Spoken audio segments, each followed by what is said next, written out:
బయలుపరచుము తండ్రి అని ప్రార్థన చేసుకుందాం. దేవుడు మనతో మాట్లాడినట్లుగా ఈ శ్రేష్టమైన గడియను దేవుడు తన వాక్యము ద్వారా మనందరిని సరిచేయనట్లుగా తన అమూల్యమైనటువంటి సంగతులను మనకి బయలుపరుచున్నట్లుగా మర్మమై ఉన్న విషయములను దేవుడు మనందరికీ బోధించున్నట్లుగా దేవుని ఎదుట మనందరం ప్రార్థించుకుందాం. దేవా, నాతో మాట్లాడు నాయనా.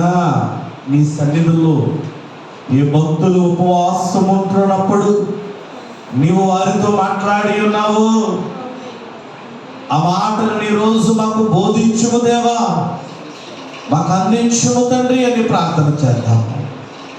దేవుని వాక్యములోని సంగతులను మనమందరము ధ్యానించడానికి దేవుడు ఆత్మ సహాయమును మనకు అందించినట్లుగా ప్రార్థించుకుందాము. ప్రభు వైపు చూస్తూ ప్రార్థన చేసుకుందాము. ప్రార్థన.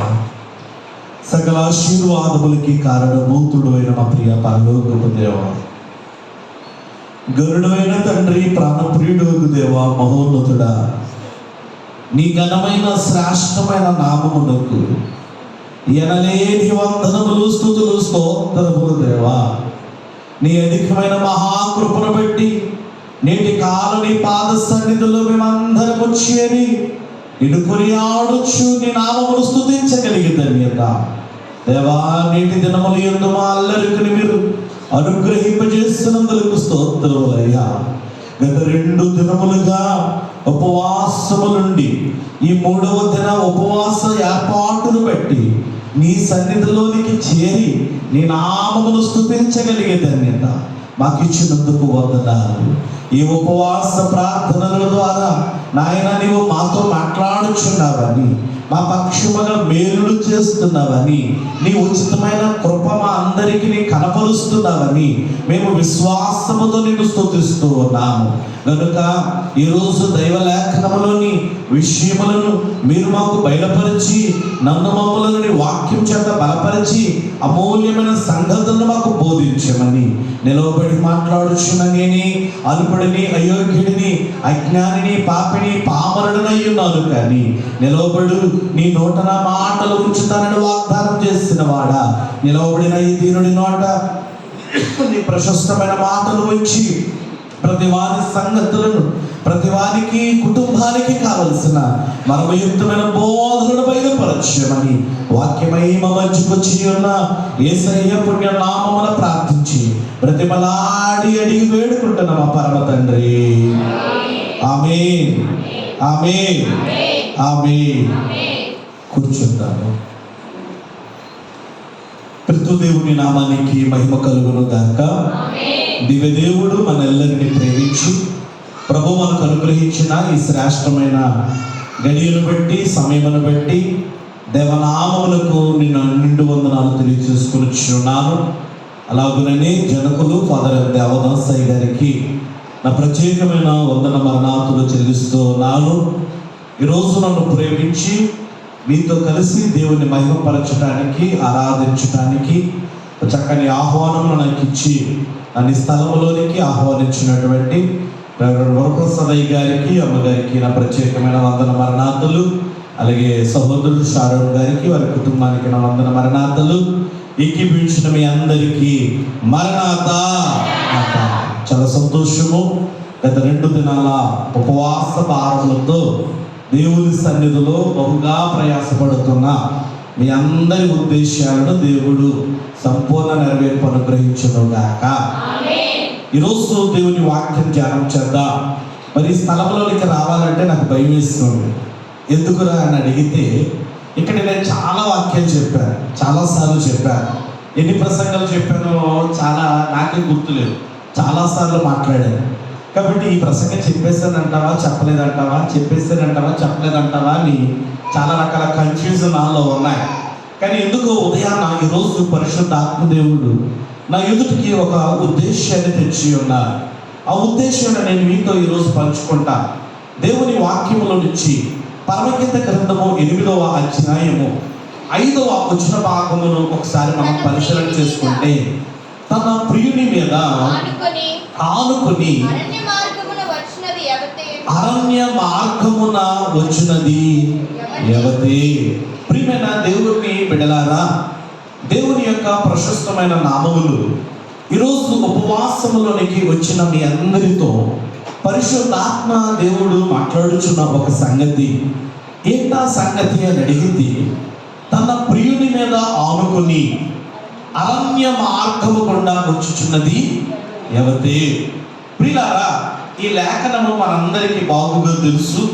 చాలాసార్లు ఈ వాక్యాన్ని మీ దాసులు, దైవదాసులు మీకు బోధించుండొచ్చు. కానీ ఈరోజు మనతో దేవుడు దీనిలో నుంచి మనందరి కుటుంబాలకి, మనందరికీ అవసరమైనటువంటి కొన్ని సంగతులను బోధించి ఆశపడుతున్నారు.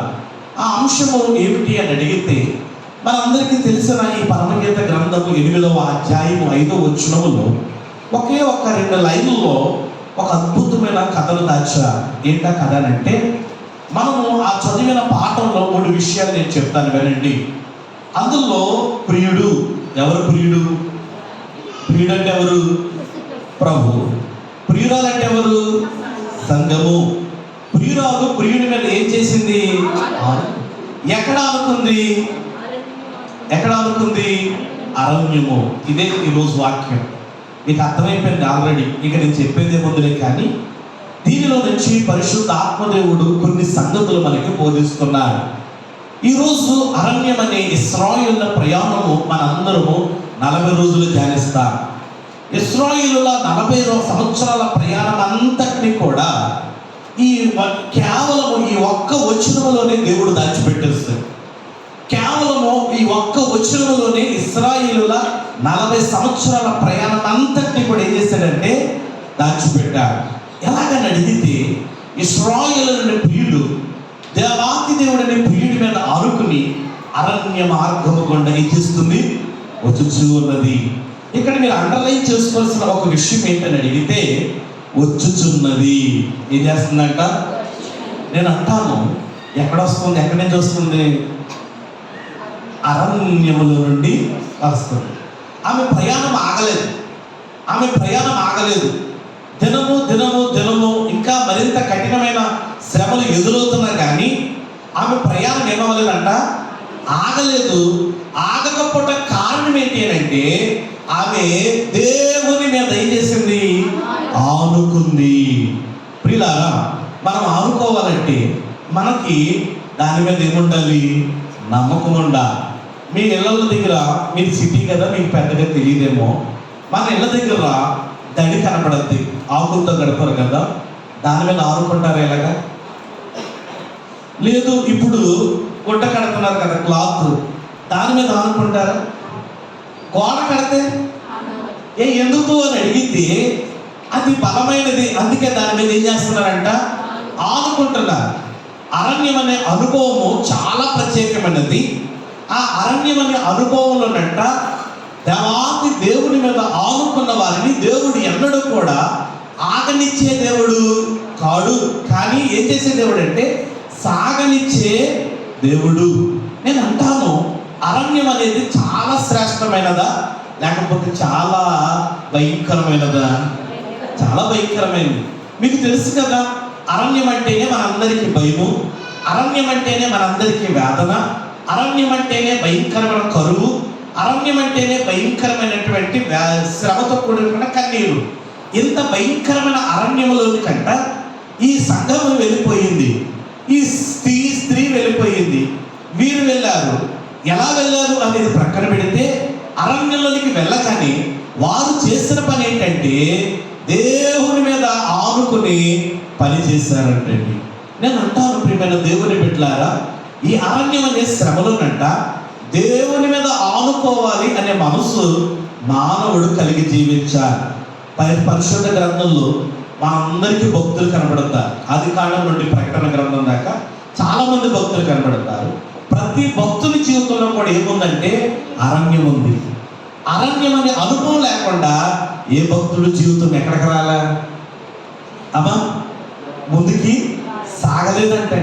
వారందరి జీవితాలలో ఖచ్చితంగా ఏం కనబడింది అని అడిగితే, ఒక రోజు అరణ్యం కనబడింది, ఒక రోజు ఒక పరిస్థితులలో ఒక అరణ్యం అనే ఇబ్బంది వారు ఎదుర్కొన్నారు.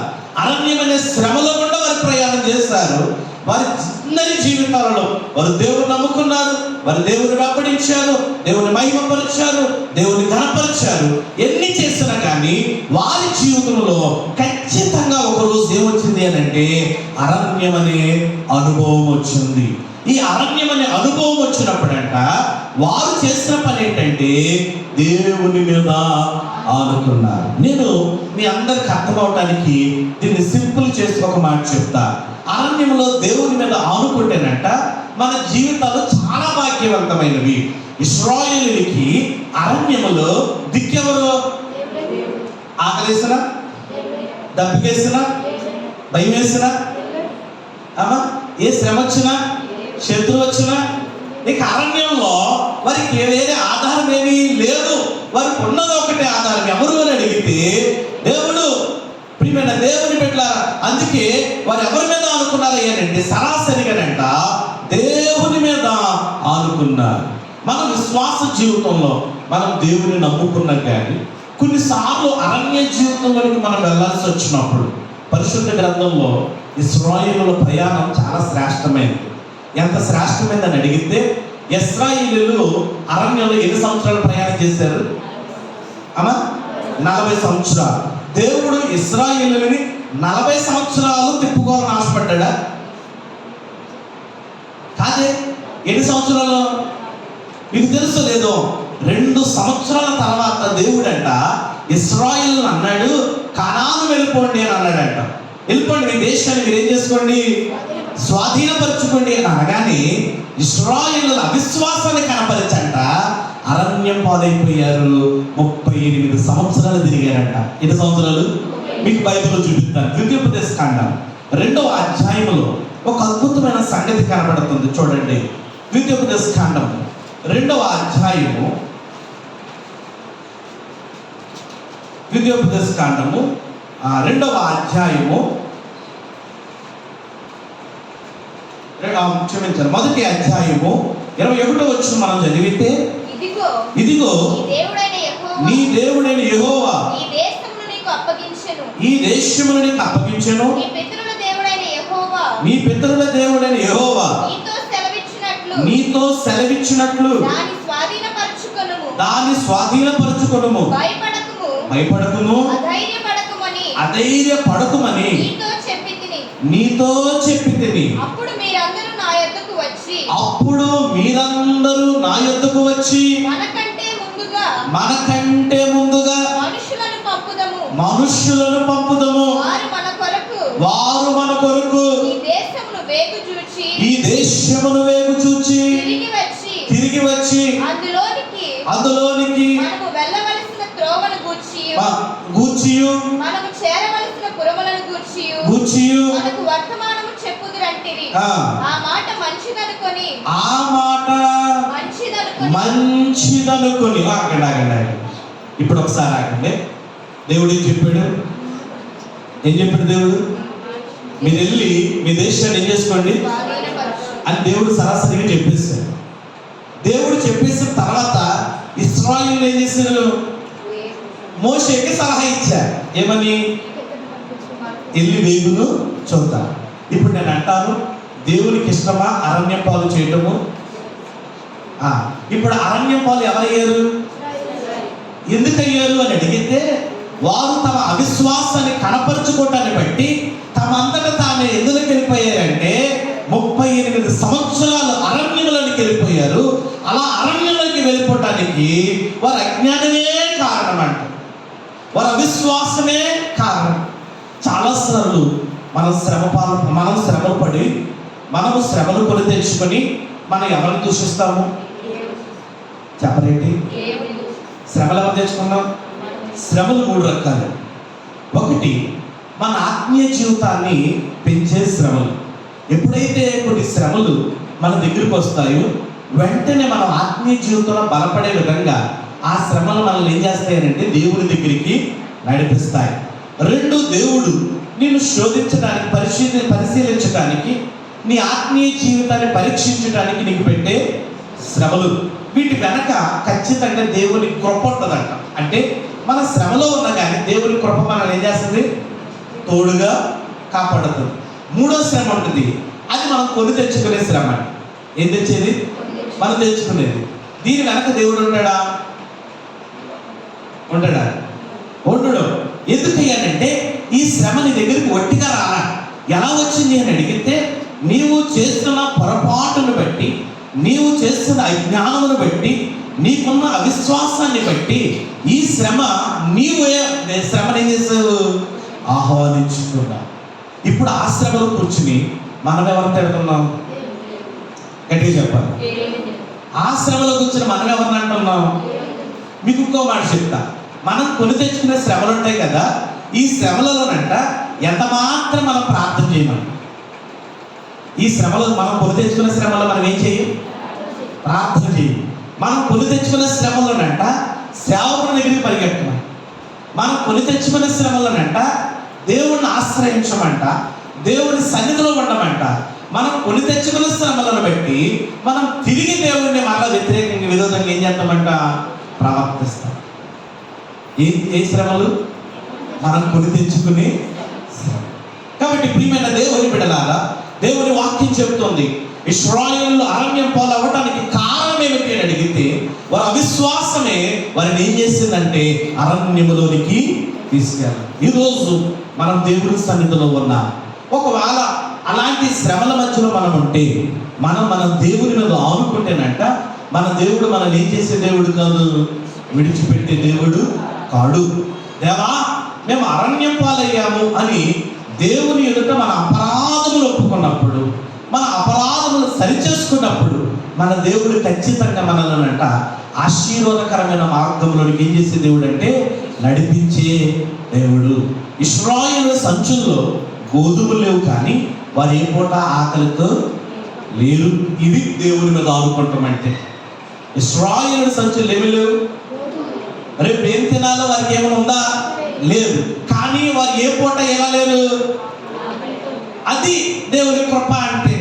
ఎందుకు అని అడిగితే, నిజమే వారు శ్రమలోనే ఉన్నారు, కానీ ఆ శ్రమలో ఉన్నా కానీ దేవుడు వారినంట ఆ శ్రమల విషయంలో ఏం చేయలేదయ్యానంటే విడిచిపెట్టరా. మనం 91వ కీర్తన చదువుకున్నప్పుడు అంటాము ఏమనంటే 15వ వచనం అనుకుంటా, శ్రమలలో నేను అతనికి తోడయ్యాను. అంటే మనం శ్రమలో ఉన్నా కానీ మన దేవుడు మనల్ని ఏం చేయని దేవుడు, విడిచిపెట్టని దేవుడు. ఒకవేళ ఈరోజు అరణ్యం అనే అనుభవాలు నీ జీవితాల్లో ఉన్నాయేమో. ఈ అరణ్యం అనే అనుభవాలంట కొన్నిసార్లు మన జీవితాల్లో కలిగిన పొరపాట్లు బట్టి ప్రవేశించాయేమో. ఈ అరణ్యాన్ని మనం ఆశ్రయంగా మార్చుకోగలిగితే మనం ధన్యులు సుమా. నీ జీవితంలో ఉన్న అరణ్యాన్ని అంట నీవు ఎలా మార్చుకోగలిగితే, ఆశ్రయంగా దేవుని ఆశ్రయం కింద నువ్వు మార్చుకోగలిగితే నువ్వు ధన్యుడు సుమా. ఎందుకంటే దేవుడు అరణ్యంలో ఉన్న వారిని ఏం చేసే దేవుడు, ఆదరించే దేవుడు. కాబట్టి ఈరోజు ఒక వ్యక్తి జీవితంలో 4 అరణ్యాలంట. మీరన్నా ఒకసారి వెళ్ళొచ్చారు అరణ్యానికి, కానీ ఆవిడంట 4 సార్లు వెళ్ళిందంట. ఎందులోకి? అరణ్యంలోనికంట. ఈ 4 సార్లు అరణ్యంలోకి వెళ్ళిపోయినప్పుడు దేవుడు 4 సార్లు కూడా అతను ఏం చేస్తూ వచ్చాడయ్యానంటే ఆదరిస్తూ వచ్చాడు. నేను దీన్ని బట్టి మీకు చెప్పే మాట ఏంటంటే, మాటికి వెళ్ళిపోకుండా అరణ్యంలోనికి. ఆ అరణ్యం అనే శ్రమ చాలా భయంకరమైనది. ఈ అరణ్యం పాలయ్యే శ్రమ చాలా భయంకరమైనది. దైవజనులు వర్తమానం చెప్తూ ఓ మాట చెప్పారు. ఏంటయ్యానంటే, యాకోబు ఆ అరణ్యంలో పండుకొని ఏం చేస్తున్నాడు, బేతేలు దగ్గర రాత్రి కలగన్నాడు. దానికంటే ముందు ఏడుస్తున్నాడంటే. ఈ అరణ్యం అనే శ్రమ దేవుడు పెట్టాడా, యాకోబు తెచ్చుకున్నాడా? అమ్మా, యాకోబు తెచ్చుకున్న శ్రమ సామాన్యమైనది కాదు. అంటే ఈ యాకోబు తెచ్చుకున్న శ్రమ వెనక ఇంకొక భయంకరమైన బాధ ఏంటంటే, తల్లి ఆలోచన కనబడుతుంది. ఆ రెండింటిని బట్టి నేను అంటాను, వాగ్దానం చేసిన దేవుడు ఇస్సాకు ఆహారం తేవడానికి వెళ్ళాడు. ఇస్సాకు ఆహారం తేవాలి, ఏషియా ఆహారం తేవాలి, ఇస్సాకు ఆహారం పెట్టాలి, ఇస్సాకు దీవించాలి. అది కూడా ఎవరు ఆమోదిస్తే? దేవుడు ఆమోదిస్తే. ఇంకా దేవుడు నిర్ణయం అయిందా? అవ్వలేదు. ఈ లోపు ఏం చేశారు చెప్పండి. నేను అంటాను, మన ఆత్మీయ జీవితంలో అత్యంత భయంకరమైన బాధాకరమైన సంగతి ఏంటో తెలుసా? మన దేవుడు అంటాడు, నువ్వు ఊరకనే నిలుచుండు చూడు అంటాడు. అదే మన కష్టం. మన దేవుడు ఏమంటాడు, నిరీక్షణతో నువ్వు ఎలా ముందు ఊరకనే నిలిచి చూడు అని చెప్తాడు. కానీ మనం అదే చేయమంట. అదే కష్టం మనకి. ఎందుకు తెలుసా? ఆ చివరి నిమిషం వరకు మన మనసు ఏం చేయదు అమ్మా, ఆగదంటండి. కాబట్టి విశ్వాసం అంటే అర్థమేంటో తెలుసా? నీవు దేవుని మీద ఆనుకున్నట్టే, అది కూడా ఎప్పటి వరకు అంటే అరణ్యమైనా కానీ, నీ జీవితంలో అన్ని అయిపోయినా కానీ, అప్పుడు నువ్వేం చెయ్యాలి? చిట్ట చివరి నిమిషం వరకు కూడా ఏం చెయ్యాలంట? నిరీక్షణ కోల్పోతాం. క్రైస్తవుడికి భూమి మీద ఉన్న అత్యంత భయంకరమైన సవాల్ ఏంటో తెలుసా? నువ్వు చివరి బైబిల్లో ప్రకటన గ్రంథంలో సంఘంతో చెప్తూ అంటాడు, మరణం వరకు నమ్మకముగా ఉండు. అంటే నేను అంటాను, అది ఇంకా రాలే, వచ్చిందా? అప్పటిదాకా అది వచ్చినా కానీ మనం ఎలా ఉండాలి? అది కోల్పోకూడదు. అది క్రైస్తవుడికున్న అత్యంత భయంకరమైన సవాల్ ఈరోజు జీవితంలో. కానీ మానవుడు ఆత్మీయ జీవితంలో ఏమైపోతున్నాడు అయ్యానంటే, పలుమార్లు తొందరపడి పడిపోతున్నాడు. ఈరోజు క్రైస్తవ సమాజంలో ఒక అత్యంత భయంకరమైన బాధాకరమైన సంగతి ఏంటంటే, నూతన ఆత్మలు రక్షించబడటం అనే సంగతి పక్కన పెడితే, ఉన్న ఆత్మలు స్థిరంగా దేవుని సన్నిధిలో ఉండలేకపోతున్నాయి. అవునా కదా? మీరు కొత్త ఆత్మల మందిరంలోకి రావటం కాదు, ఉన్న ఆత్మలు దేవుని సన్నిధిలో ఎలా లేకపోతున్నాయి? స్థిరంగా ఉండలేకపోతున్నాయి. అంటే శ్రమ వచ్చినా, బాధ వచ్చినా, ఇబ్బంది వచ్చినా విశ్వాసం ఏమైపోతున్నాడు అంటే చెదిరిపోతున్నాడు. ఈరోజు ఆత్మీయ సంగతులను దేవుడు మనతో మాట్లాడటానికి ఒక స్త్రీ జీవితాన్ని మన ఎదురు తెచ్చాడు. పరిశుద్ధ గ్రంథములో ఆదికాండము 16వ అధ్యాయంలో ఒక విషయాన్ని నేను మీకు జ్ఞాపకం చేస్తాను. ఒకసారి చూద్దాం. ఆదికాండము 16వ అధ్యాయము 6వ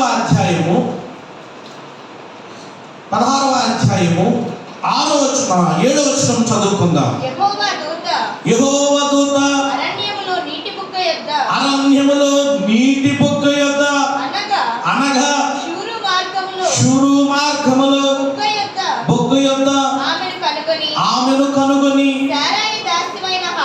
శారాయి దాస్యమైన హాగరు, ఎక్కడ నుండి వచ్చితివి?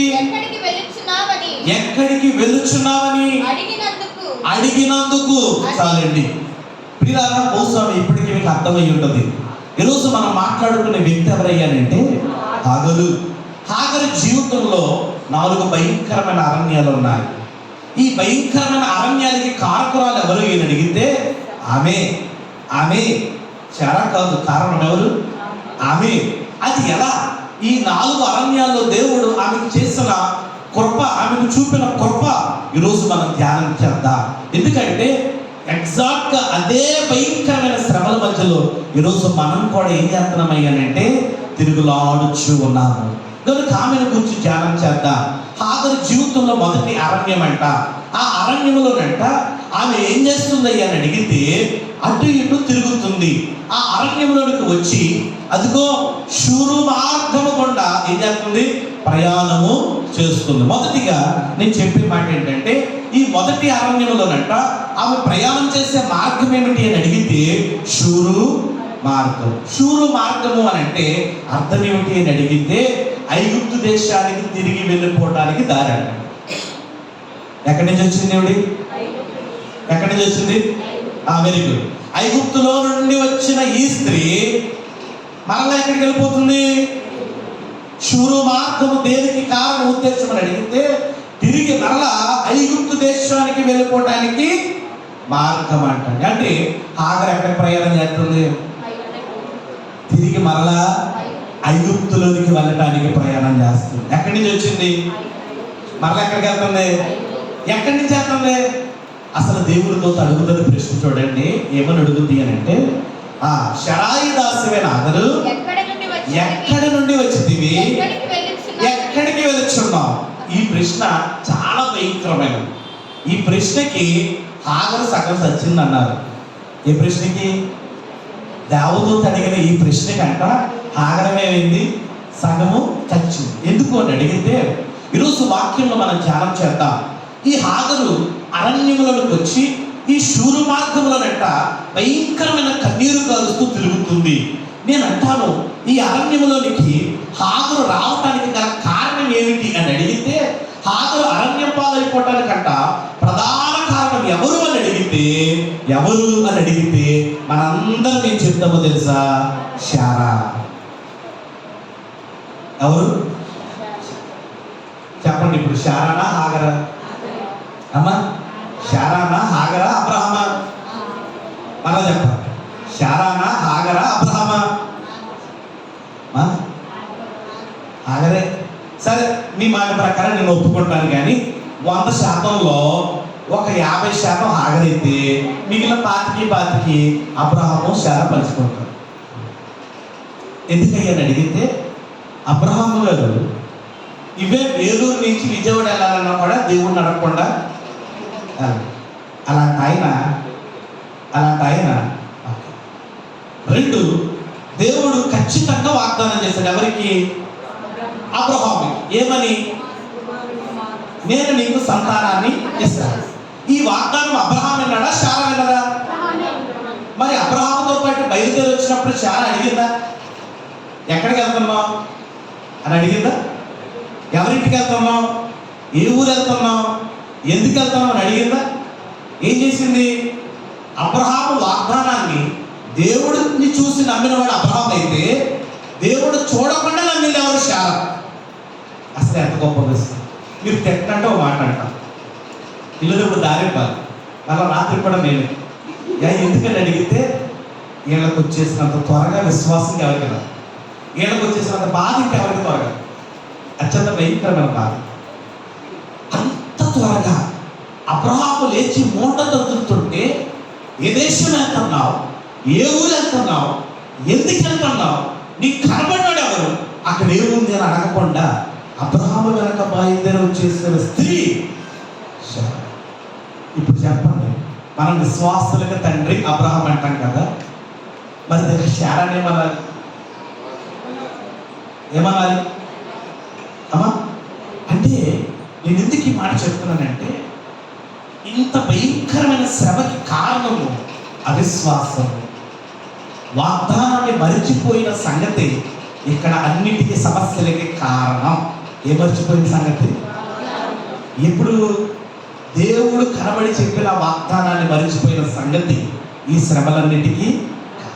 నేను అంటాను, జాగ్రత్త. నీ విశ్వాస జీవితంలో నీ భయంకరమైన శ్రమల మధ్య నీవు ఎన్నడూ ఏం మర్చిపోవద్దు?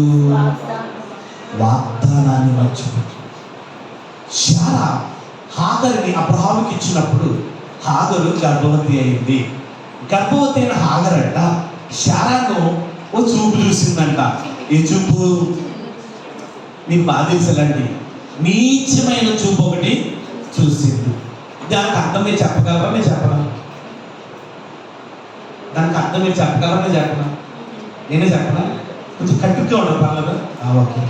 ఏంటయ్యాని అడిగితే, హాగరంట ఒక భయంకరమైన చూపు చూసి మనసులో అందంట శారాని. ఏమని అందంటే, అబ్రహాముకి బిడ్డలు పుట్టకపోవడం కారణం అబ్రహామేమో అనుకున్నాను, కానీ అసలు పుట్టలతనం నీదే. ఎవరిని? ఆ దాసిని తెచ్చి అబ్రహాముకి ఇచ్చి, నా సహోదరి, నీ బిడ్డ నా బిడ్డ అన్నది చూడు, ఆ శారా. అర్థమైందా? మీరు శారా అనకండి, ఏమన్నదో తెలుసా? ఏమనాలి? దాసిని తెచ్చి నా సహోదరి అని చెప్పి అబ్రహాముకి ఇచ్చి, నీ బిడ్డే నా బిడ్డ అని చెప్పిందే ఆ శారా అంట. ఆ శారాని ఏమంది? నీచమైన దానిగా చూసి. ప్రియమైన దేవుని బిడ్డలారా, బైబిల్ చెప్తుంది ఎంత భయంకరమైన మాట అంటే, ఈ మాట విశ్వాస జీవితంలో, విశ్వాసి బ్రతుకుల్లో దేవుడిచ్చిన కృపని మానవుడు ఎప్పుడైతే మరిచిపోతాడో, మానవుడు ఎప్పుడైతే కృతజ్ఞత హీనుడవుతాడో, అప్పుడు అప్పుడు అప్పుడు మనకు భయంకరమైన అరణ్యం ఉంటుంది. దేవుని వాక్యం చెప్తుంది, ఆశీర్వాదపు అంతస్తులోకి వచ్చేసింది. ఎవరు? హాగరంట.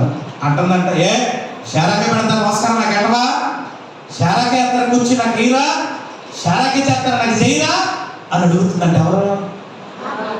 ఏమొచ్చేసింది? ఏమొచ్చేసింది? ఏం మర్చిపోయింది?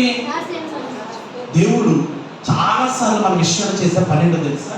కొంతమందికి దేవుడు అంట కొన్ని ఇచ్చి చూస్తాడంట, ఈ విశ్వాసం నేను ఇచ్చాను కదా ఎలాగుంటాడా.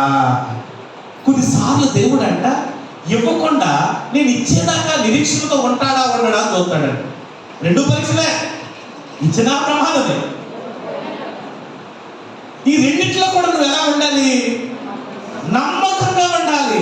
దేవుడి విషయంలో ఆశీర్వాదాన్ని మనం గుర్తించి ఆశీర్వదించిన దేవుడిని గుర్తించకపోతే మనంత దౌర్భాగ్యులు అక్కడ ఎవ్వరు లేరు. ఎఫెసీ సంఘముతో దేవుడు అదే మాట్లాడతాడు. మొదట నీకుండిన ప్రేమను నువ్వు మరిచితివి. మొదట నీకుండిన ప్రేమను నీవు మరిచితివి. ఎందుకు అని అడిగితే ఆత్మీయ జీవితంలో మానవుడి రోజు దేవుని ఎదుట ఎలాగున్నాడు. దేవుడు సౌలు మహారాజును అభిషేకించడానికి పిలిచినప్పుడు అన్నాడంట, నేనే పాటి వాడిని, నా ఇల్లే పాటిది, నా గోత్రమే పాటిది అన్నాడంట. అదే సౌలు ఆ మాట గుర్తుపెట్టుకున్నాడా? దావీదు ఇదే మాట అన్నాడంట, నేనే పాటి వాడిని, నా ఇల్లే పాటిది, నా గోత్రమే పాటిది అన్నాడంట. కానీ దావీదు మర్చిపోయాడా మాట? మర్చిపోయాడు. సౌలు మర్చిపోయాడు కానీ దావీదు మర్చిపోలేదు. మీ అందరికి ఒక సంగతి చెప్తా, ఎక్కడే ఎక్కడే మర్చిపోడు, ఇంకెవరికి చెప్పద్దు, మీరు మాత్రం గుర్తుపెట్టుకోండి చాలు. ఏంటయ్యని అడిగితే, ఓ రోజు దావీదు మందస్సు ముందు నాట్యం ఆడుతున్నాడు. నా దేవుడు నా ఇంటికి వస్తున్నాడు, నా ప్రభు నాతో ఉండడానికి వస్తున్నాడు, నా గుడారంలో నాతో కలిసి నివాసం చేయడానికి ఇష్టపడుతున్నాడని మనసు ముందు దావీదు నాట్యం ఆడుతున్నాడంట. నాట్యం ఆడుతున్నటువంటి దావీదుని కిటికీ గుండా మేఘాలు చూసింది. అనగా సౌలు కుమార్తె చూసి దావీదు తన యొద్దకు వచ్చినప్పుడు అందంట, పనివాడిలాగా గంతులేంటి, ఆ వస్త్రాలేంటి, ఆ పనేంటి అని తిట్టిందంట. ఎవరిని? దావీదుని. వీళ్ళు తిడతారు ఎప్పుడో తెలుసా? మనం ఏ ఫంక్షన్కి ఏ బట్టలు వేసుకున్నా పర్లా, వాళ్ళు పుట్టింటో ఫంక్షన్కి మాత్రం మంచి బట్టలు వేసుకోకపోతే అబ్బాబ్బా తిడతారో ఓ రేంజ్లో ఉంటుంది అన్నమాట వ్యవహారం. ఆ రోజు బట్టలాలే తిడతారు, మిగిలిన రోజు ఎలాగన్నాక. ప్రియమైన దేవుని బిడ్డలు అవుతున్నారంటే కరెక్టే. అందరూ ప్రియమైన దేవుని బిడ్డలారా, ఆ వాక్యం చెప్తుంది, మేఘాలు వచ్చి అడిగితేనంట దానికి దావీదు అన్నాడంట, అయ్యా గొర్రెల దొడ్డిలో ఉన్న నన్ను తెచ్చి రాజుని చేసింది ఎవరు? దేవుడు అని బుద్ధి చెప్పాడు. ఎవరికి అని అన్నాడు కానీ నాతో మాత్రం కూడా చెప్పాడు. ఏంటో తెలుసు? అది కాదు. ఏమన్నాడంటే మనసులో తిట్టాడంట, సేమ్ మేఘాల గాడిదలు తప్పిపోయి తిరుగుతుంటే నీ తండ్రిని తెచ్చే రాజుని చేసింది దేవుడు కదా. నీ తండ్రి గాడిదలు ఎత్తుకొని గాడిదలు మెప్పుకుంటూ బతుకుతుంటే ఇశ్రాయేలు మీద రాజుని చేసి నీకు రాజరేఖాన్ని అంట కట్టింది ఎవరో తెలుసా? దేవుడు. ఈరోజు నువ్వు రాణి రాణి అని ఎగురుతున్నావే, ఈ రాజరేఖం ఎక్కడదో తెలుసా? దేవుని అనుగ్రహం. కానీ ఆ స్త్రీ ఏం మర్చిపోయిందంటే, నాకు కలిగిన ఈ కిరీటము, నాకు కలిగిన సింహాసనము, నాకు కలిగిన ఈ భాగ్యము, నాకు కలిగిన ఈ భోగము నా దేవుని దానము అని ఏం చేసింది? మర్చిపోయింది. ఖచ్చితంగా చెప్తున్నాను, సాతాను మనలో తెచ్చే భయంకరమైన మొదటి నాశనం ఇదే. దీనిని బట్టే మనకి ఏం తెస్తాడో తెలుసా? నాశనం చేస్తున్నాడు. బైబిల్లో రాయబడుతుంది, గర్వమునకు ముందు నాశనమును నడచు. జాగ్రత్త సుమ. నీ ఆత్మీయ జీవితంలో దేవుడు నిన్ను ఆశీర్వదించాడు కదా, నిన్ను హెచ్చించాడు కదా, నీ కుటుంబాన్ని ఆశీర్వదకరంగా ఉంచాడు కదా, నీకు నిలవబెట్టాడు కదా. నీవు నిరంతరము, నీవు జీవించినంత కాలము నీ దేవుని ఎదుట ఎలా ఉండాలి తెలుసా? నమ్మకమైన సాక్షిగా నువ్వు జీవించాలి. నీ అంతరంగంలోనంట ఎన్నడూ కూడా ఈ అతిశయానికి ఏం రాకూడదంటే దారి దొరకకూడదు. దేవుని వాక్యం చెప్తుంది, హాగరు మరిచిపోయింది, త్వరగా మరిచిపోయింది. ఏంటంటే దేవుడిచ్చిన ఆధిక్యతను. ఇది నాది గొప్పతనం కాదే, అక్కడున్న నన్ను ఇక్కడికి తెచ్చింది ఎవరు? చెప్పండి.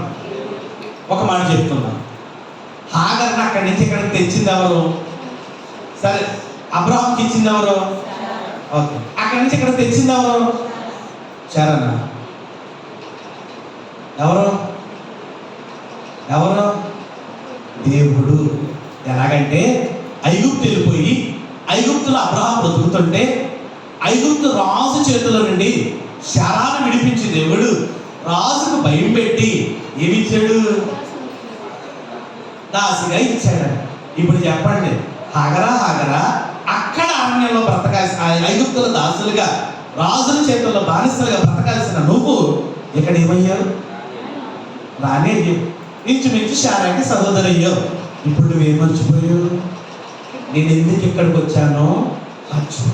నేనైతే ఓసారి హాగర్ని అడిగాను, హాగరు నువ్వు ఐగుప్తులను కదా, ఇక్కడ ఎందుకు వచ్చావో అని అడిగితే ఈ స్టోరీ చెప్పింది ఏ స్టోరీ అంటే, దేవుడు అబ్రహాము విషయమై తన భార్య విషయమై రాజుతో మాట్లాడినందుకు గాను నన్ను రాజు అర్పించాడు.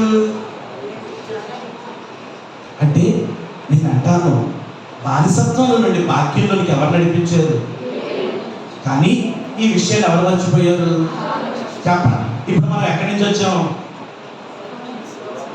అబ్బా ఎక్కడి నుంచి వచ్చామో తెలుసా?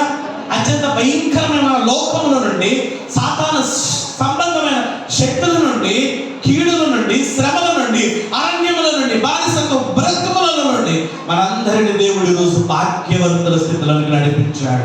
ఎందుకు భాగ్యవంతులు అంటారో తెలుసా? మిమ్మల్ని ఎందరూ దేవుని అంగీకరిస్తారు వారందరూ దేవుని పిల్లలగుటకు అధికారమును దేవుడు. ఇప్పుడు మన అధికారం ఏంటి? మన బలం ఏంటి? మనం చెప్పుకునే మన అధికారం ఏంటి చెప్పండి? ఏంటి మన అధికారం? నేను దేవుని పిల్లలను, నేను దేవుని సంతానము. మా తండ్రి ఎవరు? దేవుడు. మా తండ్రి ఎవరు? దేవుడు అని చెప్పుకునే భాగ్యం అంట దేవుడు మనకిస్తే, మానవుడి రోజు ఈ భాగ్యాన్ని మర్చిపోయట, ఈ అంతస్తును మర్చిపోయి. మీకు తెలుసు లేదో, అత్యంత భయంకరమైన ఇబ్బందులు ఉన్నప్పుడే మన పేరు మనం చెప్పుకుంటా కూడా ఇబ్బంది పడతాం. అత్యంత భయంకరమైన బాధల్లో ఉన్నప్పుడే మన పేరు మనం చెప్పుకున్నప్పుడు ఏం చేస్తాం? భయపడతాం, బాధపడతాం, ఏదో చిన్నగా చెప్పుకుంటాం. లేదా అంత బాగుంది అనుకోండి, ఇప్పుడు చెప్తాం మన పేరు ఎలా చెప్తాం తెలుసా? రైట్, నేను ఎవరో తెలుసా నీకు? ఏమారింది?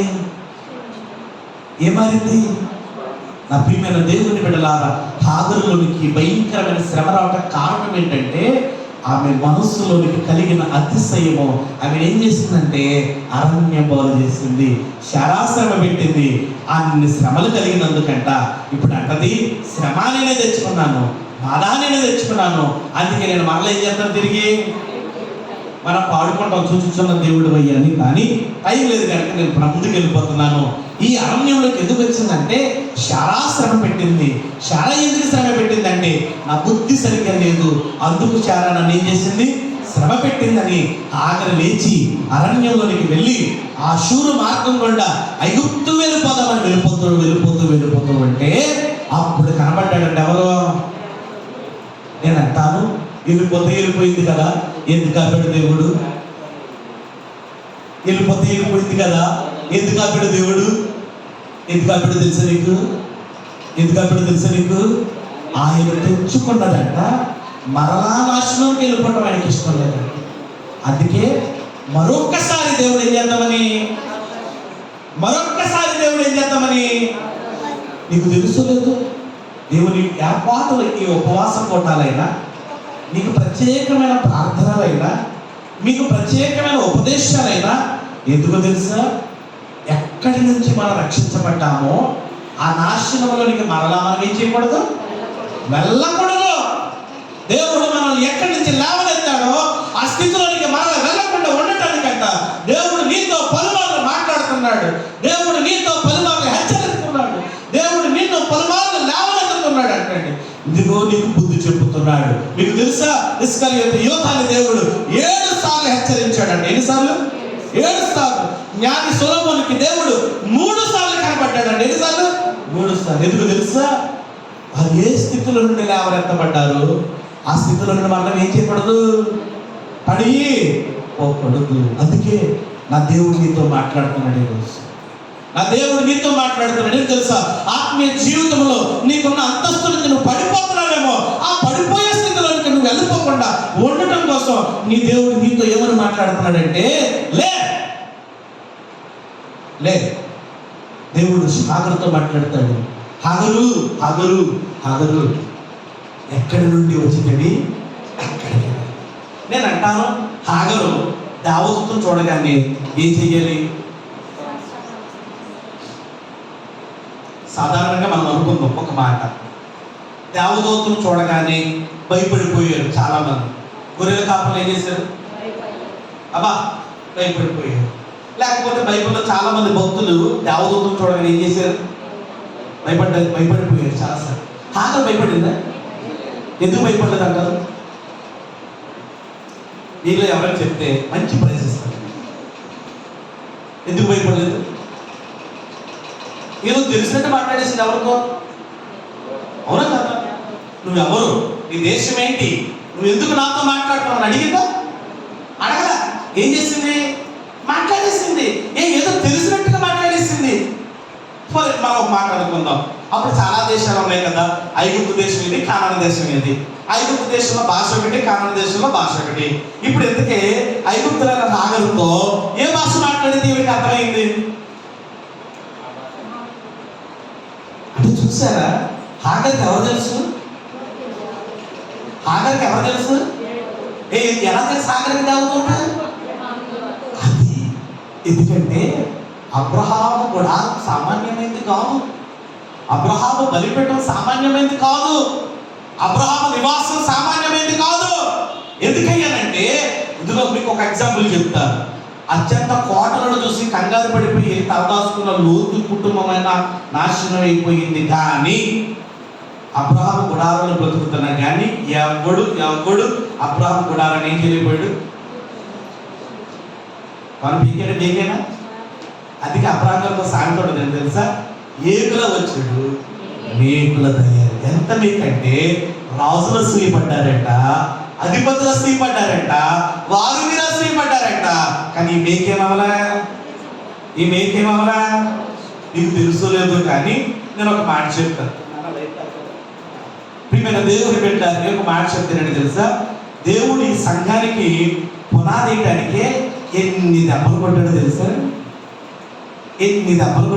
మీకు ఈరోజు మీకు కనబడుతున్న ఈ సేవా పరిచర్య క్రింద కనబడుతున్న పునాది ఉంటుంది. ఆ పునాది సామాన్యమైనది కాదు. ఎందరు లాగాలన్నా, ఎందరు పెకాలన్నా, ఎందరు ఏమి చేయాలన్నా ఈరోజు కదర్చబడలేకపోవట కారణం ఏంటంటే నేను పునాది సామాన్యమైనది కాదు. విశ్వాసమును బట్టి వేయబడిన పునాది, దాని వెనక కాచిన కన్నీరు నేను మాత్రమే ఎరుగుదును. ప్రియమైన దేవుని బిడ్డలారా, ఎందుకనంటే అబ్రహాము గుడారమునంట దేవుని సహవాసానికి గుర్తు. అబ్రహాము గుడారములో ఒక గుడారం వేసి వారికి, దాసికి, బిడ్డలకి, పనివారికి అని గుడారం వేస్తున్నప్పుడే దేవునికి ఒక గుడారం వేసాడు. అందుకే 18వ అధ్యాయంలో సింధూర వృక్షము క్రింద అమ్రే దగ్గర ఏముంది? గుడారపు వాకిట. ఎవరు కూర్చున్నారు? ఎవరు గుడారమో తెలుసా? హాగరు గుడారం కాదు, చాలా గుడారం కాదు, దేవుని గుడారం అందంట. ఎవరు కూర్చున్నారంటే అబ్రహాము కూర్చున్నాడు. ఆ అబ్రహాము గుడారాన్ని ఎవరు దర్శించేవారయ్యారంటే దూతలు కాపాడేవారంట. ఆ దూతలు చూసి ఆగరంటది హాయ్ అంటే హాయ్ అన్నట్టే చెప్పిందంట. ఏమని? సరాయి దాస్తుమైన ఆగరు ఎక్కడి నుండి వచ్చిందివేనంటే అంటది, అయ్యా నేను నా యజమానురాల దగ్గర నుండి పారిపోయి. మళ్ళీ మన ఒక మాట అనుకుందాం. ఏంటంటే ఆ దొంగ మొహం శాల దగ్గర నుంచి వచ్చేస్తున్నాడు అన్నదా? ఏమన్నా అబ్బా యజమానురాలు అన్నది చూడు, అది పశ్చాత్తాపం. నా యజమానురాలు అన్నది చూడు, అది పశ్చాత్తాపం. అందుకే దేవుడు మాట్లాడుతున్నాడు ఎవరితోనంటే ఆగరు. ఏమన్నా తెలుసా? అమ్మా అని మాట్లాడుతూ మొదలెట్టాడు. దేవుడు ఆగరికి ఎందుకు కనపడ్డాడంటే వెళ్ళిపోతుంది కదా అని ఆగలేదంట. దేవుడు ఆపలేదంట. ఆగలోని పశ్చాత్తాపాన్ని ఎవరు చూశారు? దేవుడు చూశాడంట. శారా ఎవరు అని అడిగితే గట్టిగా చెప్పాలి. మీకు దమ్ముంటే చెప్పండి. మాట ఏంటి తెలుసా? నా యజమానుడు నా దేవుడు, నా గృహాధిపతి నా దేవుడు, నా గనుడు నా తండ్రి నా దేవుడు. చాలా మంది ఎల్ల మీద రాస్తారేమో తెలుసా? ఏసే ఈ గృహమునకు ఉద్దే మామూలుగా ఉంటాయండి, అన్ని లోపలన్నీ నీయే, పేరు మాత్రం ఎవరిదే. నా ప్రియులారా, హాగరులు ఏం కనబడింది అని అంటే పశ్చాత్తాపం కనబడిందండి. ఎవరికి? అందుకే ఎవరు అని అడగని నా యజమానురాలని చెప్తుందంట. ఎవరిని? శారా. నా చెల్లని చెప్పట్ల, నా అక్కని చెప్పట్ల, లేకపోతే నా కలిగిందని చెప్పట్ల, నన్ను దీవించిందని చెప్పి ఏం చెప్పట్ల, నా యజమానురాలందండి. ఈవిడ ఏమైపోయింది? అమ్మా, ఈ పశ్చాత్తాపాన్ని దేవుడు చూస్తాడు. ఉపవాస ప్రాంతంలోకి వచ్చిన వారారా, నీలో కలిగే ఆత్మీయ పశ్చాత్తాపాన్ని దేవుడు చూసినప్పుడు నీతో మాట్లాడునుగాక. మాట్లాడే దేవుడు ఏం మాట్లాడాడంటే, హగరు ఇదిగో నువ్వు లేచి తిరిగి నీ యజమానురాలు ఇంటికి వెళ్ళి ఆమె చేతి క్రింద అలిగి ఉండు అని చెప్పాడట.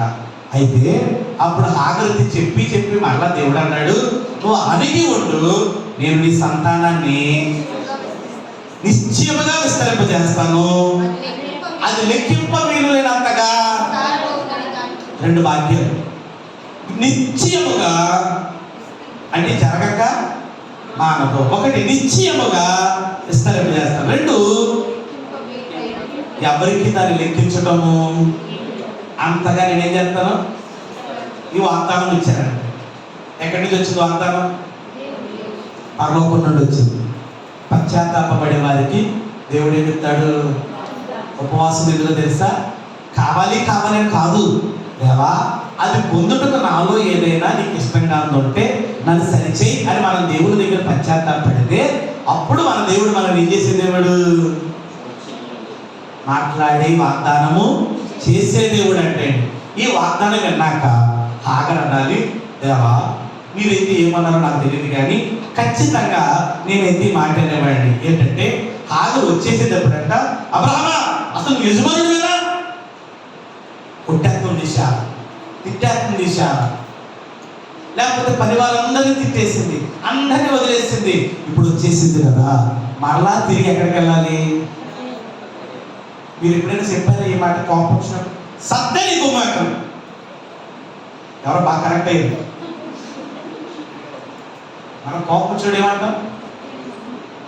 నేను అనుకుంటా ఖచ్చితంగా హాగరు ఖచ్చితంగా అందరిని చూసేసి వచ్చేసింది కదా, ఇప్పుడు మరలా ఎక్కడికి వెళ్ళాలి? ఎవరు చెప్పారు? ఏం చెప్పాడు? నువ్వు వెళ్ళు, నేనేం చేస్తాను? నిశ్చయముగా నీ సంతానాన్ని అది లెక్కింపలేనంత విస్తారముగా. అబ్బా వాగ్దానం చెప్తే మామూలుగా లేదు. ఇప్పుడు వాగ్దానం కొరకు పని చేయాలి.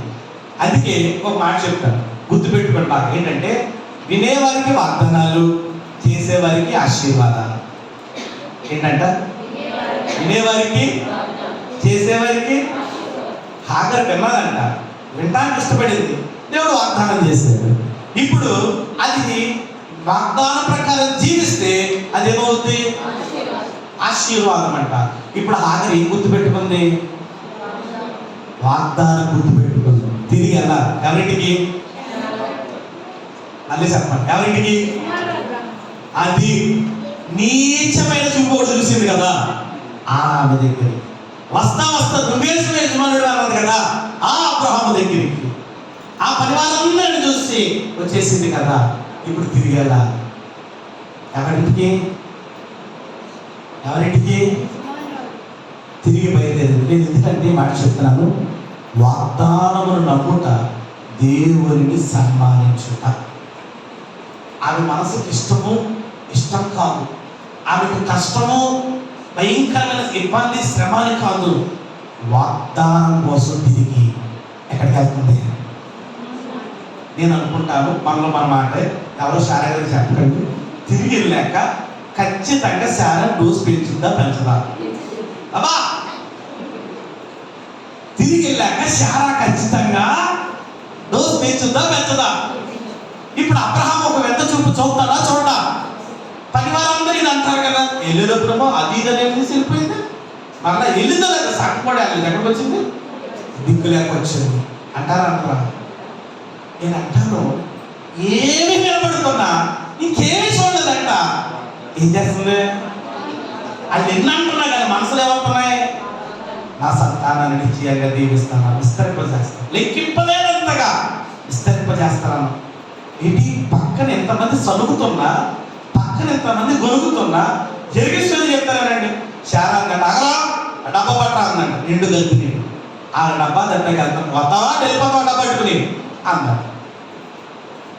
బైబిల్లో మన తండ్రి గారు మాట్లాడతారు, శివుకు మను గాయము శరీరాన్ని కలిగేది కాదు, దేనికి మనసు కలిగే గాయాలంట.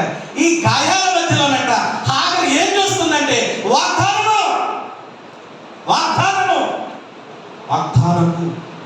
నీ గుర్తొచ్చినాయ నీ అరణ్య జీవితంలో, నీ బాధ జీవితాలలో, నీ కష్టకాలంలో మనుషుల మధ్య తృణీకరింపబడినప్పుడు నీ గుర్తొచ్చిన వాగ్దానాలు, నీ దేవుడు నీకు చేసిన వాగ్దానం గుర్తొచ్చిందా? నీ పరిశుద్ధ గ్రంథాన్ని ఎదుట పెట్టిన వాగ్దానం నీకు గుర్తొచ్చిందా? అది కాండం నుండి ప్రకటన గ్రంథం వరకు దేవుడు నీ కొరకు పొందుపరిచిన వాగ్దానం నీకు గుర్తొచ్చినాయా? నీకు వాగ్దానం గుర్తొస్తే ఈ లోక సంబంధమైన మరి దేనిని నువ్వు లక్ష్య పెట్టవు. ఎన్ని వెలబడుతున్నా, ఎన్ని కనబడుతున్నా, ఎన్ని జరుగుతున్నా హాగర్ మనస్సులో ఉన్నది తెలుసా? వాగ్దానము. ఏంటా వాగ్దానం అంటే నా దేవుడు నాకు చేసిన వాగ్దానం, నా సంతానానికి చేసిన వాగ్దానము.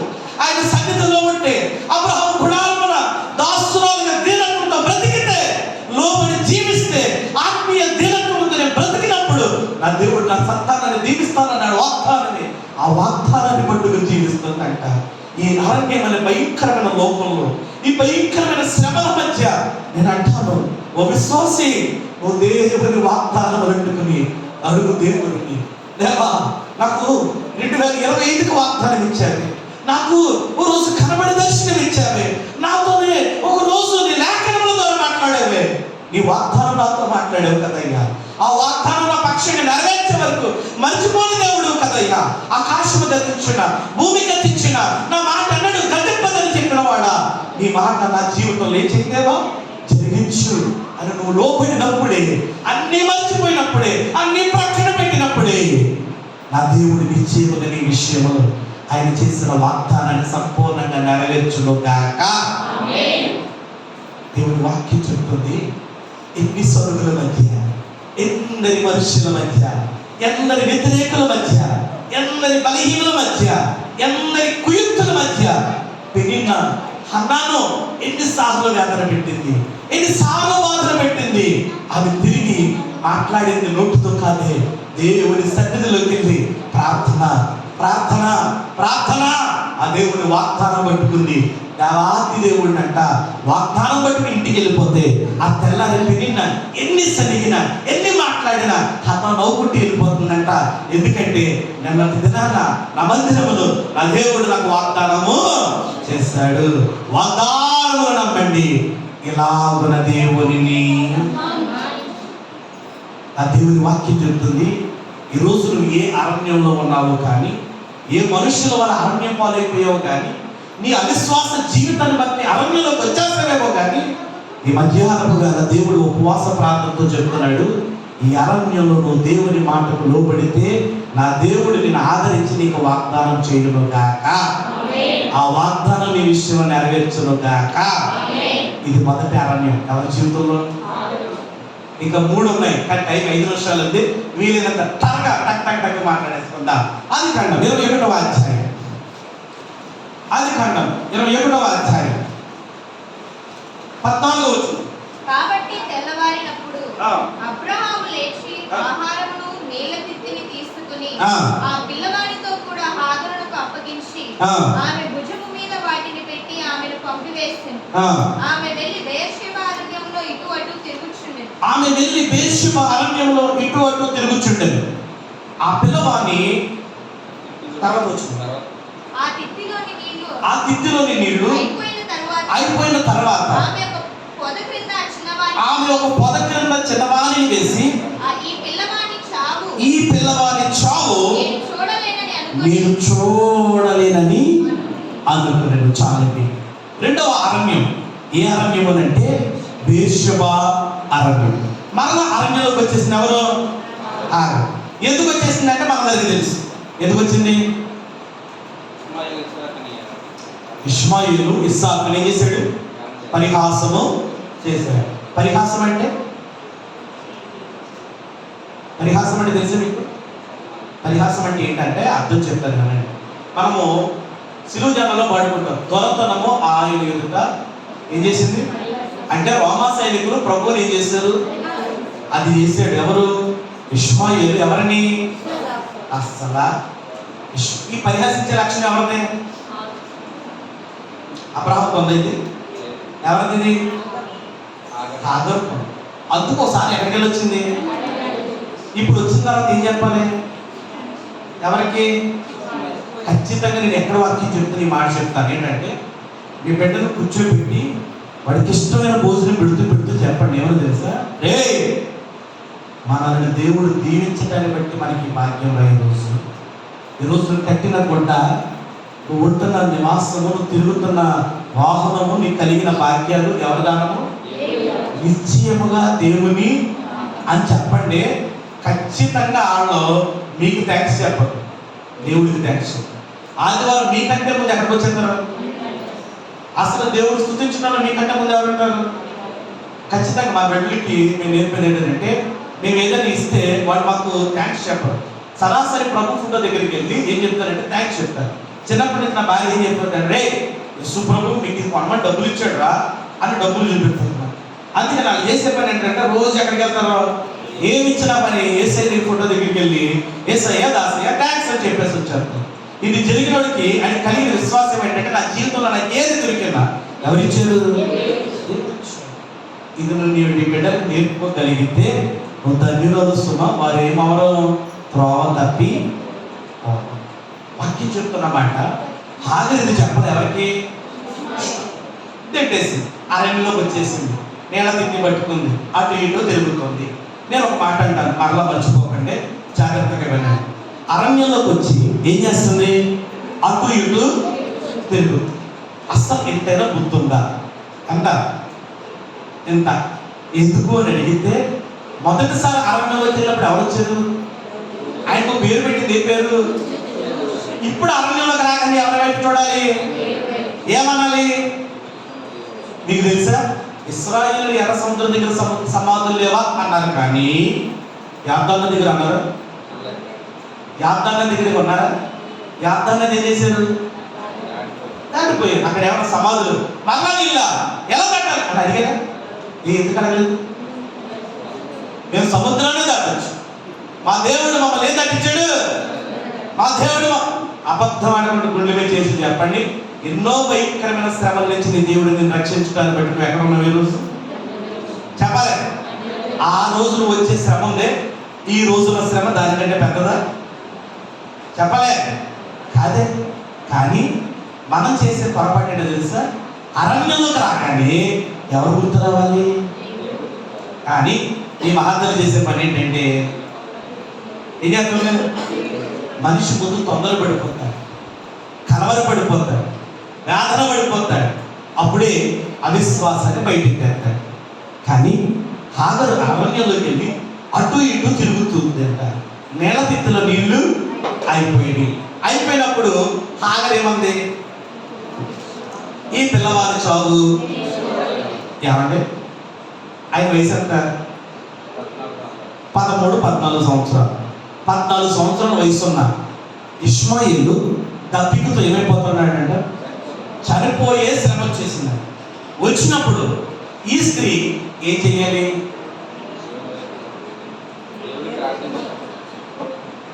ఏం చేయాలి తెలుసా?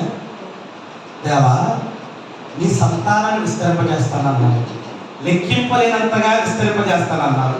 వీడి సత్య వాగ్దానం ఏమైపోద్ది? అది అర్థమైందా మీకు? ఇష్మాయేలు చచ్చిపోతే వాగ్దానం ఏమైపోద్ది? వాగ్దానం నెరవేరద్దా? నెరవేరదు. అప్పుడు ఏం చెయ్యాలి? దేవా, ఇప్పుడు ఇష్మాయేలుకి దప్పికలా తీర్చి నీ వాగ్దానం నిలబెట్టుకుంటావో చూడాలి. ఎక్కడ కూర్చుని? ఇష్మాయేలు ఎదురుగా కూర్చుని నువ్వు ఎలాగా నీ వాగ్దానాన్ని బతికించుకుంటావో నేను చూడాలి అని కూర్చోవాలంట. ఇది విశ్వాసి చేసే పని. కానీ చేసిందా? ఏమంటుందో తెలుసా? చావు శుభం పలకరా అంటే సున్నం అన్నాడంట. ఎంత భయంకరమైనది. ఇంకొక మాట చెప్తా, టైం అయిపోయింది కదా. అరణ్యంలోకి వెళ్ళాక దేవుడు ఆ చిన్నవాని ద్వారా వినిన రాయబడి. నేను అంటాను, ఇద్దరు ఏడుస్తున్నారు. ఎవరిద్దరు? ఒక 2 నిమిషాలు ముగించేస్తుంది. ఎవరు ఏడుస్తున్నారు? హాగరు, ఇష్మాయేలు. మరి దేవుడు ఎవరు మాట అన్నాడు? అదేంటిది? పిల్లడు బాగా ఏడుతుంది, తల్లి బాగా ఏడుతుంది. తల్లే బాగా ఏడుతుంది. అసలు మీరు ఇచ్చినట్టు బాగా మేము ఏడతారు, అది మీ వరం. కానీ దేవుడు ఏమన్నాడంటే ఆ చిన్నవాడి బాగా విన్నాను రాశాడు. ఎందుకు? కారణం ఏంటి అని అడిగితే, నా టైం లేదు కదా మీ దగ్గర నుంచి లాగడానికి, నేనే చెప్పాను. ఏంటంటే పిల్లోడేమో దప్పిగా ఎడుతుంటే తల్లి సాగు ఎడుతుంది. అర్థమైందా? పిల్లోడు ఏమడుతాడు? దప్పిగా అని కావాల్సింది అడుగుతున్నాడంట. తల్లి ఏమడుతుంది? నేను అంటాను, దేవుడు ఎవరి ప్రార్థన వింటాడు? మనకు దైవజీవ ఛానల్ రాశారు, కోరవ నీకు కావలసినవి నువ్వు అడగాల్సింది వదిలేసి ఎక్కడికో తీసుకొచ్చావు దాన్ని. చావు ప్రార్థనలో అవిశ్వాసం చాలా ఎక్కువ కనబడుతుంది. ఎక్కడ? ఈ మధ్య నేను ఎక్కడో ఒక చోట వాక్యం చెప్తే కనుక అక్కడ తల్లి ప్రార్థన చేస్తూ వస్తున్నాడు. 7వ ప్రార్థన శాంత అంది, నువ్వు దేవుడు అయితే ఎవరిని? 25 years సీనియర్ ఏమంది? నువ్వు దేవుడు అయితే ఎవరిని? అబ్బా నేను అంటాను, జాగ్రత్త. నీ ఆత్మీయ జీవితం పడిపోయిందేమో. అరణ్యంలోకి రాగానే ఏం చేయాలి? నీకు దేవుడు గుర్తు రావాలి. మొదటిసారి నా ఆత్మీయ జీవితంలో నన్ను బ్రతికించిన వాడు దేవుడు, నన్ను బలపరిచిన వాడు దేవుడు, నా వాగ్దానం చేసిన వాడు దేవుడు. ఇప్పుడు రెండోసారి అరణ్యం పాలైనప్పుడు అంట సరాసరి దేవుడు గుర్తు రావడం అనేసి అటు ఇటు తిరిగి సావో అని అడుగుతుందంట. ఎలాంటాను? నా ప్రియ దేవుని విశ్వాస తల్లులారా, విశ్వాసాన్ని కలిగి దేవుని సన్నిధిలో ప్రార్థించండి. ఇంకో మాట చెప్తా లాస్ట్. ఏంటది మాట అంటే, అబ్రహాం ఇచ్చిన నీళ్లు ఎక్కడైతే అయిపోతాయో అక్కడ దేవుడు ఏం పెట్టాడు? నా దేవుడికి తెలీదా? నీ జోబులు అయిపోతే ఎప్పటికి అయిపోతే ఏం సిద్ధపరచాలో తెలీదు. నీ బియ్యం డబ్బాలు బియ్యం అయిపోతే ఎప్పటికే సిద్ధపరచాలో తెలీదా? ఈ లోపల మనకేమొచ్చేస్తుంది? అక్కడికి ఎక్కడికి వచ్చేసింది? చావు జాగ్రత్త. ఇంకో భయంకరమైన మాట చెప్తానండి. దేవుడు ఇష్మాయిల్కి ఇచ్చింది ఏంటి? ఓట. ఏంటంట? ఇది మామూలు ఓట కాదు. అబ్రహాం ఇచ్చిన నీళ్ళల్లో అయిపోయినాయి కానీ దేవుడు ఇచ్చిన ఓట. అందుకే నా దేవుడు వాగ్దానం చేసి, నేను ఇచ్చిన జీవజలం త్రాగువాడు నీ తప్పిక తీరద్దని చెప్పరా సుమా. ఇంకెన్నడూ నీకేమైందు? అమ్మా నా దేవుడు వాగ్దానం ఏంటంటే, అమ్మా ఈ రోజు నీళ్ళ కోసం ఏడుస్తున్నావు కానీ, ఈ రోజు నీ కొరత కోసం ఏడుస్తున్నావు కానీ, నీ బిడ్డల విషయంలో నీ కొన్న కొదువు కొరకు ఏడుతున్నావు కానీ, ఇంకెన్నడూ నీకు కొదువ కలగకుండును గాక. రెండవ అరణ్య వాగ్దానం ఏంటో తెలుసా? దేవుడు నీకు మోటనిచ్చి నీ జీవితంలో ఉన్న కొదువ మరణం అనే తలంపు లేకుండా దాటించి నేను జీవింపచేయను గాక. 3వ అరణ్యం చెప్పి అక్కడ చేస్తానే ఇంకా లేదు, టైం అయిపోయింది. 3వ అరణ్యము 21వ అధ్యాయం 20వ. దేవుడు ఆ చిన్నవానికి తోడైండెను, అతడు పెరిగి పెద్దవాడై ఆ అరణ్యంలో కాపురం ఉండి విలుకాడయ్యను. చాలండి నా మాట ఒకసారి నా కోసం. ఏంటంటే ఇప్పుడు ఇష్మాయేలు అరణ్యంలోకి వచ్చినప్పుడు వయసు ఎంతండి? 14 ఏళ్ళు. అరణ్యంలోనే బ్రతుకుతున్నారు. ఈ అరణ్యంలో బ్రతుకుతున్నారు ఎవరెవరు బ్రతుకుతున్నారు? హాగరు, ఇష్మాయేలు. బైబిల్లో రాయబడింది విల్లుకాడ అయ్యాడు. విల్లు వేయటం అంటే జంతువులను వేటాడటం. నేను అంటాను, ఇలా వేటాడటం అబ్రహాంకి వచ్చా. అరణ్యంలో విల్లు వేయటం ఇష్మాయేలుకి ఎవరు నేర్పారు? ఇష్మాయేలు విల్లిసిరితే తప్పించుకున్న జీవి లేదు, ఆహారం దొరకని రోజు లేదు. దేవుడు అరణ్యంలో ఆ పిల్లవానికి జీవనోపాధి వాక్యాన్ని తోడై ఉండి అనుగ్రహించాడు. అది ఎలాగా? ఎవరున్నారు అరణ్యంలో? ఆగకు వచ్చా అబ్రహాము అక్కడ ఉన్నాడు, వచ్చినా రాదు. ఇప్పుడు ఇష్మాయేల్కి విల్లేటికి ఎవరు నేర్పారు? విల్లేటి ఎవరు నేర్పారు? అబ్బా ఎలా నేర్పాడు దేవుడు? దేవుడు నేర్పాడు, ఓకే వేరే ఎలా నేర్పాడు అని అడిగితే దైవజనుడు చెప్పిన సమాధానం తెలుసా? దైవజనుడు దేవుడు తోడై ఉంటాడంట అన్ని ఆలోచన. దావీదు సహోదరులందరికీ కత్తిసరటం వచ్చు, కానీ ఇది విసరటము, రాయి విసరటము, ఒడిసేలా రాయి విసరటం, అసలు యుద్ధంలో చెయ్యి ఎలా దొరికింది? ఇది ఎవరు నేర్పారు దావీదుకి? ఇది ఎవరు నేర్పారు దావీదుకి? దేవుడు. అంటే దేవుడు తోడై ఉంటే అరణ్యంలో ఉన్న, కొండల్లో ఉన్న, లోయల్లో ఉన్న, ఎలాంటి బ్రతుకులు బ్రతుకుతున్నా మన బిడ్డలను దేవుడు గొప్పవారిగా చేయను గాక. మీ బిడ్డల కోసం కలవరపడుతున్నారేమో, వారి చదువులు, రేపు వారి ఉద్యోగాలు, వారి భవిష్యత్తులు, వారి జీవితాలు ఏమిటో అని ఆలోచిస్తున్నారేమో. నా దేవుని వాగ్దానం ఏంటో తెలుసా? అరణ్యమని లోకంలో నేను నీ బిడ్డలకు తోడయ్యండి, వారిని గొప్పవారిగా చేయుదును గాక. దేవుడు తోడయ్యంటే అసాధ్యమైనది. ఇక చివరి వచ్చిన 21వ వచనంలో రాస్తారు ఏమనంటే, అతడు పరాను అరణ్యంలో ఉన్నప్పుడు అతని తల్లి ఐగుప్తు దేశం నుండి ఒక స్త్రీని తెచ్చి అతనికి పెళ్లి చేసింది. చాలండి, మీరు ఎవరికో సంబంధం చూసి పెట్టాలి. అడవిలో ఉంటాడు, విల్లిసిద్దాడు, అడవి గాడిద బట్టి స్వభావం కలిగిన వాడు. ఏంటి, తండ్రి లేడు, అరణ్యంలోనూ గుడారంలో బతుకుతున్నాడు. ఎవరైనా ఆయనకి సంబంధం చూడాలి. వీళ్ళు ఎవరైనా చూడగలరు? మాట్లాడండి. ఇప్పుడు ఇష్మాయిల్ చేసిన వాగ్దానం ఏంటి? నిశ్చయముగా నీ సంతానాన్ని లెక్కలేనంత విస్తారముగా.